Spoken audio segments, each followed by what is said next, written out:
This is the Hockey Podcast Network, your home for hockey talk on every team in the NHL. Calgary Flames fans, it's time for Flames Unfiltered. Entertaining and controversial hockey talk with your host, Brad Brodie. Well, that sucks. A weird late goal by the Vegas Golden Knights beats the Flames late again. Man, sometimes I wish Vegas would have just never got a franchise. Good evening. Welcome to Flames Unfiltered, episode number 47. Recorded on a Sunday evening, March 8th, 2020. A Sunday evening of hockey for the Flames and a loss for the Flames, which isn't really great news. I don't know how all you guys are doing with this time change. I'm not doing real well with it. I don't like losing an hour to my weekend. Threw me off all day. Sunday was just a mess for me. But I have no control over that. I did not hate the effort tonight by the Flames. I don't know how all the listeners feel. I didn't hate it. But you know, you would think with all this team has went through this year, with the Bill Peters, the TJ Brodie, just the silliness of this team's had to deal with, you'd think the hockey gods would throw them a bone tonight and not have that silly, goofy tip that would happen one time out of 1,000 go in with a minute to go. Crazy.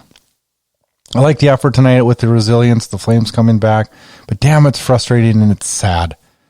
It's not the end of the world, Flames fans. Come on.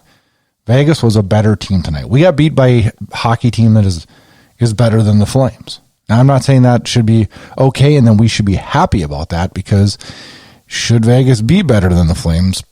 I don't know.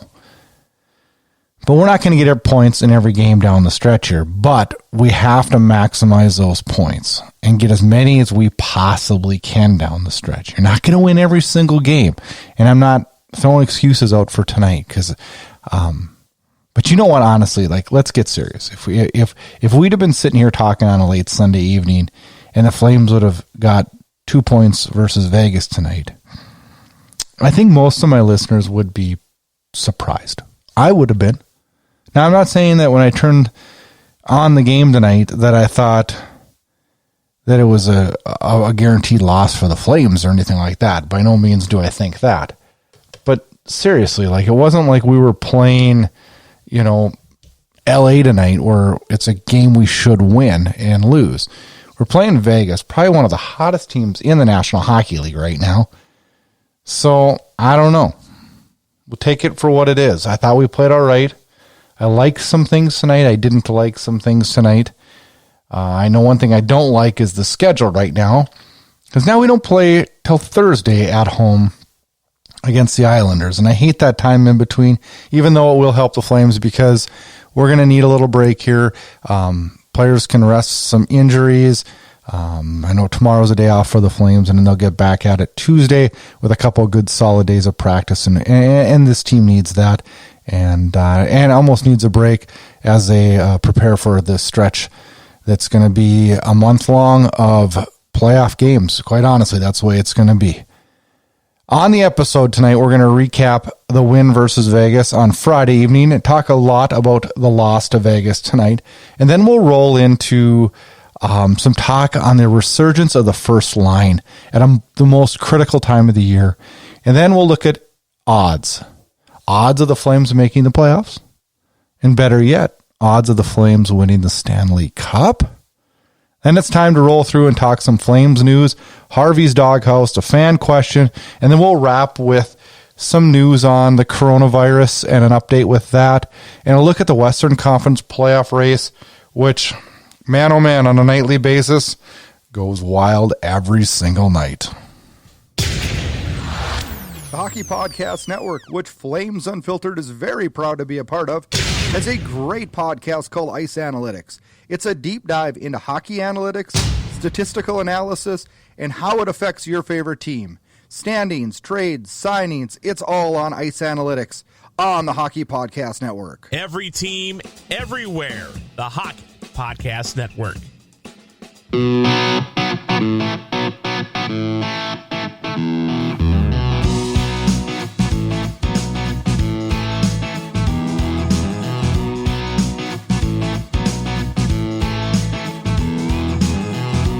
All right, Flames fans, it's time to recap 2 games of hockey on this weekend, which I'm going to bitch for a second here. I had Saturday night free. I had no junior hockey.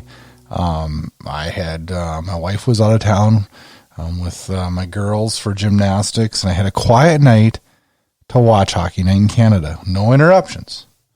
And it was honestly the worst lineup ever on Hockey Night in Canada last night. I had no excitement level, and I was frustrated with that. But let's talk Friday night's game between Arizona and Calgary, which ended with a 3-2 Calgary win. And you know what? Another game that didn't start out like we wanted it to. A minute 11 in, Taylor Hall scores. Short side on Talbot, not a good goal for Cam. Talbot let in, and we're like, I'm thinking, just when are we going to have a game where we feel like our goaltenders did everything on every play? And I don't know. It's kind of plaguing this team lately. Then Gaudreau misses on a power play. It wasn't a power play. We had an extra attacker out. Gaudreau misses an open net when he can't control the shot. And they do score on the power play just minutes later when Gaudreau does score. 1-1 is 18th of the year, and Gaudreau's been rolling good, and we're happy with that. Then TJ Brodie gets on the board again, 3rd game in a row, his 4th of the year. That was at the 6:35 mark, and going into the first intermission, Calgary is winning, and that's great news against a team that we have to beat. They're below us in the standings. They're within reach. You have to beat Arizona. Super, super critical game. We talked about, in previewing this game, we talked about how we expected it to be a defensive-orientated game, much like that Columbus game, where Calgary just didn't look like they played very well. But, most of it was probably the opponent we played against. First period was kind of wide open, and we did not expect that. And I don't know. Then early in the second period, Forbort saves a goal on the goal line. It was absolutely crazy. And Gustafsson actually got his stick in there too. And that was crazy. Then Backlund scores to make it 3-1 at the 4:17 mark. And the Flames are rolling. Backlund's just been amazing lately. He did follow it up minutes later with a horrible turnover that led to a goal by Carl Soderberg, his 17th of the year. It's 3-2. Arizona did put on quite a bit of pressure late in the third period and kind of controlled play, which scared me a little bit going into the third period. The third period went with no scoring. Interesting period. Gustafsson was my favorite part. I wrote this in my notes to talk about this because I thought it was hilarious. But Gustafsson fans on a shot in the slot and basically passes it to himself and then fires it off the post. And you could see he was laughing about it too. He had a good laugh. And I was talking with one of my buddies, and I'm like, God, is that like an assist for him if he passes it to himself? Hilarious play. Nothing fancy in the third period from the Flames. I liked it. It was a good, solid win. 3-2. First line looked very, very good for the Flames, which is critical. And you know what? This is a game you had to win if you're the Flames, because you have to win against teams that are below you in the standings. You just have to. It's points that the Flames could not afford to let slide by. Then Saturday night off, like I talked about, a boring night of hockey, and we roll into Sunday evening, a 5 o'clock start from the Saddle Dome. Riddick versus Lehner in net, and let's talk about that first. I am not blaming the loss in this game to David Riddick at all. But why the hell are we starting David Riddick? A goalie who struggled of late. We're 3 points within Vegas for a first place in the Pacific. We're also within points of falling out of a playoff race, a playoff spot. And we go with a goalie that hasn't played well when we have a goalie sitting on the bench that's won 3 games in a row and looked very, very good. I'm not happy with it. I don't think it's a good decision. I'm not sure what Jeff Ward is thinking, but I can tell you probably what it is. And I think this is a Flames management issue. I think they want, I don't think there's any secret to it. I think the Calgary Flames want David Rittich to be the starter. He signed for next year. He's their guy. And I think they thought tonight would be a game that if the Flames could somehow find a way to win, this would right the ship for David Rittich, give him the confidence he needs to get on a roll late in the season, and go from there. Now, I'm not saying I don't want David Rittich to be good, and I'm not saying that I don't want David Rittich to be our starter, because I do. Actually, I'm pro David Rittich, but I'm also pro making the damn playoffs. And again, I'm not blaming tonight's loss on David Rittich. But when you have a goalie that's been hot like Cam Talbot is, where he wins 3 in a row, one of them a shutout, and we're not going to him on a non-back-to-back, why? I think this needs to be discussed and thought about a little bit more, and I'll be interested to see where they go on Thursday night. Vegas, all Vegas in the first period. Let's get back to the game. I'm sorry. Nosek scores his 8th, Holden his 6th. First period, 2-0. Vegas. There was a goal by the Flames, though. And this is my topic of conversation in my notes from the game tonight. Backlund scores to make it 2-1. It's challenged by Vegas that Backlund pushed Lehner. The goal was disallowed after review. And my question on that is, Lehner is out of the crease to make the save. He lunges forward. He pushes into Backlund as much as Backlund pushes into him. I'm all for protecting goalies, but when goalies are making contact with players outside of the crease, I don't know how you can call that goaltender interference. If Backlund was in the crease interfering with him, yes, it is goaltender interference. But outside of the blue paint, if a player's standing there, he's as right to stand there as the goalie is. That one frustrated me. Gaudreau had a breakaway chance late in the first period to try to draw it to 2-1, and good play by Schmidt on the back check to take that away from Gaudreau. Stop the scoring chance. We're 2-0 after the first. The second, Pacioretty scores at the 3:39 mark on the power play, and pretty much look like curtains for the Calgary Flames. Then the 3-on-1 happens, and as they're coming down and Lucic has the puck on a 3-on-1, I'm thinking, dish it, hands of stone, and he fires at 5-hole, and we're 3-1, his 8th on the year. He continues to prove me wrong, as I thought Milan Lucic was very, very good tonight. He was very active, huge physical presence out there, and actually, as a team, Calgary outmuscled Vegas, which not too many teams can say.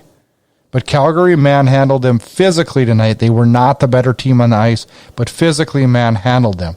Later on in the period, at the 16:32 mark, Dylan Dubé scores on the power play on a nice pass from Michael Backlund, and we're 3-2. That does end a 13-game goalless drought for Dylan Dubé. I ripped on him last week. I'm very happy to see him get on the board tonight. I thought he was good all night also. The third period, we roll in at 3-2. Matthew Tkachuk at the 17 mark. A third period that was really quiet to start. Then David Rittich made 2 huge game-saving saves at the 7-minute mark. It looked like the old Rittich was back, and I was so happy for that. And like I said, I'm not blaming Rittich at all on this one. We need a goalie to win a game for us. We just need a goalie to steal a game. Then, let's get back to the goal. Tkachuk scores at the 17-minute mark, his 23rd. Assist from Mangiapane, and Gustafsson released Mangiapane, and Gustafsson really started this play at 3-on-2 down. Gustafsson made a great play over to Mangiapane over to Tkachuk, and Tkachuk tips it in the empty net. Then we're looking good. I'm thinking, all right, let's just get this thing to overtime, and we'll see what happens. Let's get a point out of this. Let's be happy. Then Shea Theodore scores on a horrible angle that gets over the shoulder of Rittich. I'm not pinning this on Rittich. It did hit off Mangiapane's stick, but Theodore scores his 12th. 4-3 Vegas. Marchessault. God, why did I just draw a blank there? Why didn't I say that? He scores at the 1942 mark, an empty netter to seal the deal for the Vegas Golden Knights. And yep, Vegas beats Calgary again. And that sounds like a damn broken record, and I'm sick of talking about Vegas beating Calgary. Inside Edge Hockey News is your source for top-notch NHL podcasts, news, and rankings. Check out InsideEdgeHockeyNews.com. InsideEdgeHockeyNews.com. All right, back to the Flames talk. And let's talk a little bit about the resurgence of that first line. And I harped on this line, and I was very, very hard on our first line all year. I really have been. But I probably need to take a step back, because in the last 9 games since All-Star break, they've been very, very good. Their time on the ice for the first line has increased almost 3 minutes a game in the last 4 games, and it's because they're being effective. Gaudreau has 4 goals, 4 assists, 8 points in the last 9 games. Monahan has 4 goals, 3 assists, 7 points in the last 9. And Lindholm, who was driving the ship earlier, has 2 goals, 4 assists, 6 points in the last 9 games. And that's pretty good production from your first line, and it's about damn time. It seems like they have more impact on each and every game as of late and are starting to affect the outcome. And it's not just on offense. I feel a bigger push defensively from all 3 of these guys also, especially Johnny Gaudreau, who I've been more than critical of this year. Now, when I'm talking about this first line, you probably want to throw out tonight's Vegas game, because it was not a masterpiece by the first line by any means. I was not really happy with them. But we're hoping on Thursday they can get back on track and get things rolling. As we talked about it a couple weeks ago on the show, one of the top 5 keys to this team making the playoffs was production from that first line. And I'm happy because we are starting to get the production we need. And, well, not need. We need it more than we can even state. And we're going to need it when and if we get into the playoffs, too. We cannot afford to have a no-show from our first line in the playoffs like we did last year. Inside Edge Hockey News, bringing you inside the game. All right, Flames fans, let's talk about, is this team going to make the playoffs? And right now, my gut is telling me, yes, they are. I hope I'm right. I hope my gut is right. But there's a lot of other media sources out there that post playoff odds and playoff projections. And I love looking at them because it is so interesting. The first one I want to talk about is a site called Money Puck. And I always look at this one. It's got a ton of good information on there. And I always look at it. I always look at it and go, wow, you guys are crazy. But they can back it up, because last year at this time they had St. Louis as the favorite to win the cup, which happened. So who do they have favored to win the cup this year? Yeah, you guessed it. Philadelphia Flyers. No, actually nobody guessed that, did they? Washington second. Interesting. So now all of you, and that's what we talk about here, is the Flames. So everybody's wondering, well, what are the Flames? As of Saturday on Money Puck, the Flames are projected that they would make the playoffs, 85.9% chance of making the playoffs. They have a 44.1% chance of making it to the second round. They have a 20.9% chance of making it to the third round, which it seems really high to me. They have a 10.5% chance of making it to the finals, which to me sounds like I'll take those odds, since we have higher odds in the St. Louis Blues. Figure that one out, huh? And we have a 4.8% chance of winning the Stanley Cup. I'll really take that too, because that's pretty damn good. So I thought, well, we better check another site and get their input. So I pull up The Athletic, which I love The Athletic. I think it's probably the best publication out there to read. And I was pleasantly surprised that they have the odds of the Calgary making the playoffs at 84%, a lot like Money Puck. They have them making the second round a 35% chance. I like my odds there. They have us making the third round 14% chance. And they have us making the finals 5% chance. Now, the Flames only have a 1% chance, according to The Athletic, of winning the Stanley Cup. But you know what? The thing the Flames have going for them is this is in their own hands. Yes, it's fun to look at the standings every day, and it's fun to track it, and it's fun to worry about it too. That's why we play and watch sports, is for the goods and the bads. But what are the, I always look at the odds and say, well, what are the odds? Like, let's talk Pacific Division. They break it down on The Athletic. They got Vegas having a 47% chance of winning the Pacific. That probably went up after today. They have Edmonton 35%. They have Calgary 13% and Vancouver 4%. That surprises me they have Vancouver that low. Now making it to the second round, they have Calgary at 25%, like we talked about before. Now, one of the things that I'm excited about this year more than ever when we're looking at making the playoffs is, who would we play? Now, we all want to play Edmonton if we're going to win. I don't want to play Edmonton and lose. But so who are the odds most likely to match up? Well, for Calgary, we have a 29% chance of it being Edmonton in the first round. We have a 23% chance of it being Vegas in the first round, and we have a 10% chance of it being Vancouver. Yes, fans, I know we don't want to get ahead of ourselves. We have to make the playoffs. But when I pulled up the odds for us to make it, and the odds for us to make it to the second and third rounds, I was pleasantly surprised. We'll see, Flames fans, there is a lot of work to do, and points are at a premium. Thursday night, we need to get back on track, because tonight I feel like we gave away a point. CoolHockey.com is your number one source for authentic and customized NHL jerseys. Use promo code THPN and receive 25% off your order. CoolHockey.com. CoolHockey.com. Jerseys online since '99. All right, Flames fans, a little bit of Flames news. We'll kind of cruise on through that and roll on with the show.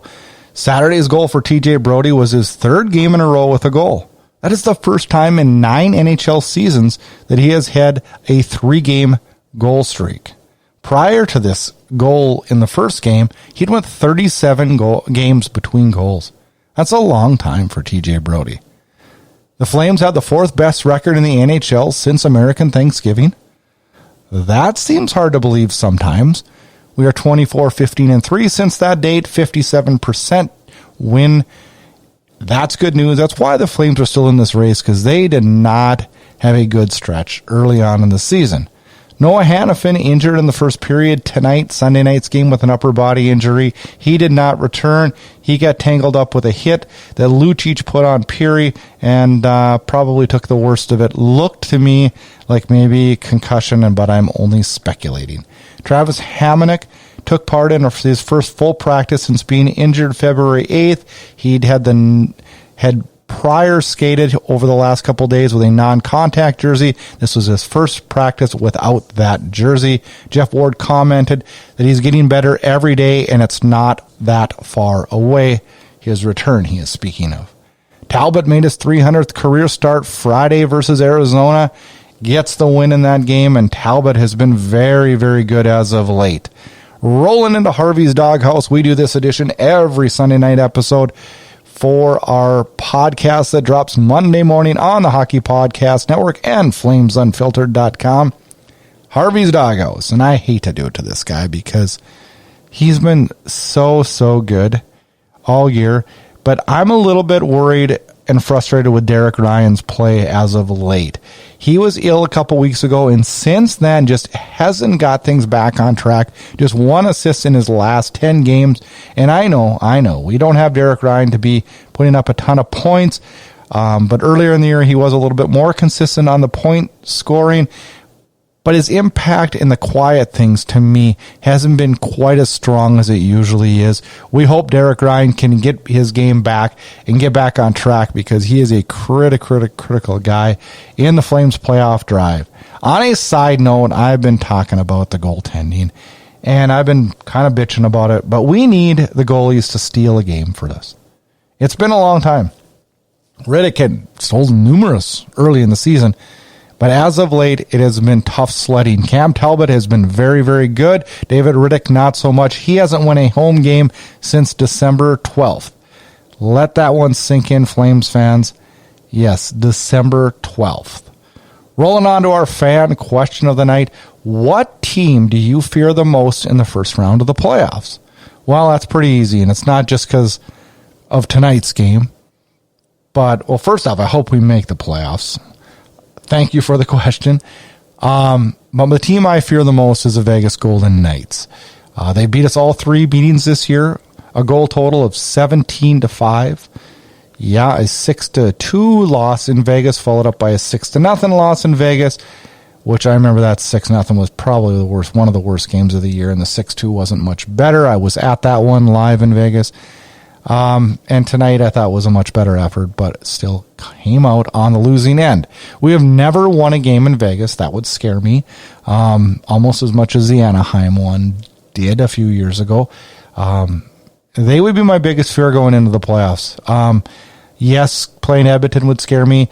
Playing anybody would scare us. I mean, they're all going to be tough tests, because I don't know that Calgary's, going to be favored no matter who they play in the first round. I do think, though, that when you look at a Vegas team and you look at the different categories that we have in hockey, they tend to lead us in almost all the categories, where if you're looking at a team like Vancouver, there's certain aspects I like the Flames better than the Canucks on, and same with the Edmonton Oilers. With Vegas, when I look and break down those aspects, it seems like Vegas comes up on top on all of them. And that scares me. If we get them in the second round, I'll be fine, because, hey, you got to beat the best to be the best. I just would like to see the Flames get a first round opponent that, honestly, let's just cut the crap. I want to see them play Edmonton or Vancouver. I think it would be fun for the fans. I think it'd be batshit crazy, but I also think that those are some teams and matchups that the Flames would do better with and have the potential of moving on to that second round.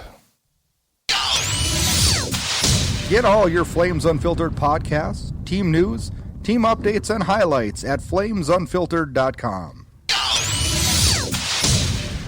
Well, this is a part of the show where we usually preview the upcoming games, but you know what? Before our next show, which we record next Wednesday night and drops Thursday, I don't even have a game to preview. The Flames don't play till Thursday night. So we will preview that on our next episode. So while we have a time to talk about it, let's do a little bit of talk on the coronavirus and give our listeners an update on where the National Hockey League stands on that. Yep, it's scary. Some days I think it's being overblown. This is my own opinion. I think it's being overblown, and then the next day I worry about it. I'm not going to lie. I'm taking precautions with hand sanitizers and making some decisions maybe that I wouldn't have made on events that I've altered some of my decision making because of it. I haven't changed my whole lifestyle. It does seem, though, like things are escalating a little bit with it, and I'm seeing other events being canceled or postponed, and I wonder how long before it affects the NHL even more. Starting Saturday, the NHL closed their dressing rooms to media in an effort to stop the spread of the coronavirus, and media availability will be conducted on an informal press conference. The NHL has also recommended that players all limit their interactions with fans, which is sad because one of the greatest things about the National Hockey League is the interaction that the players usually have with fans. On Saturday, also, the NHL and Gary Bettman released a coronavirus contingency plan of action. They've asked teams for available building dates later in April in case games have to be postponed. They've also lined up potential neutral site venues in case of only specific regions becoming unsuitable to play and games having to be moved. They've also discussed playing to arenas that have no fans. Now, this is a worst case scenario, but it is a real fact now. This has grown. The severity has grown. And as much as we all love hockey and cherish this sport and love to talk about it, watch it, and everything involved with it, we have nothing in this world without our health. It's something that needs to be taken very, very seriously, I believe. And hopefully both the countries of Canada and the U.S. have taken the proper measures to slow and find a way to slow this virus and not have it affect normal everyday life. We will update on future podcasts if things change or how the magnitude of the changes, let's just put it that way. On a better news, let's talk Western Conference playoff update. And it is fast and furious. There is lots of games going on right now that will affect these standings, but I can only give them to you with what I have right now. In the Central Division, St. Louis sits atop with 92 points, Colorado 88, Dallas 82. I think those first three spots are solidified now. In the Pacific, Vegas on top now with 84 points after a win tonight. Edmonton 82, Calgary 79. That's 1, 2, 3 in the Pacific. Vancouver holds down a wild card position at 76 points. They are losing tonight to Columbus as we speak. Nashville sits at 76 points. Winnipeg at 76 points, and Minnesota at 75. Arizona sits 74, and Chicago hanging by a thread at 70. They've lost 2 in a row, are probably out of it. Winnipeg has been rolling. They've won 2 in a row. Nashville's won 2 in a row. Vancouver is 4-5-1 in their last 10, and it's been on the struggle bus since Jacob Markstrom has went down. The playoff races are hot and heavy. If the playoffs started today, yes, you guessed it, Flames fans, we would be taking on the Edmonton Oilers. And I don't know about you. I would love it. I would love it. If that does happen, we've already made plans with our buddies at the Oil Country Podcast. We would be doing podcasts together, and they would be unbelievable. They'd probably be long too, because I love talking to those guys, Kyle and John. Great guys. Check out their podcast, Oil Country Podcast. Chirp them on Twitter. Do all that good stuff. We will be back on Thursday with another episode on the Hockey Podcast Network, and check us out on FlamesUnfiltered.com. Enjoy a few nights with no Flames hockey. Get connected. Flames Unfiltered can be found on Twitter at Flame Unfiltered. And also make sure you check out our Facebook page at Flames Unfiltered. Check out host Brad Brood on Twitter at Brad Brood. And if you like what you hear, rate and review us on Apple Podcasts. You can find Flames Unfiltered on all the major podcast players. Consider subscribing to Inside Edge Hockey News on Patreon. That'll get you exclusive content and much more. Thanks again and enjoy the hockey. Thanks for tuning in to Flames Unfiltered. Check back for more action-packed Calgary Flames talk.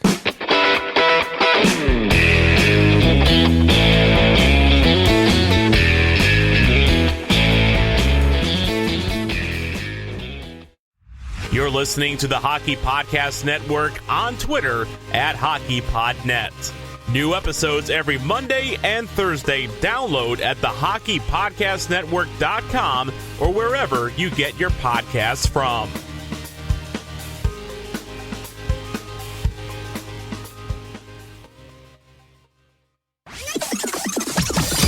This has been a production of Inside Edge Hockey News Radio, brought to you by the Hockey Podcast Network. This production is copyrighted and distributed by the Inside Edge Hockey Media Group.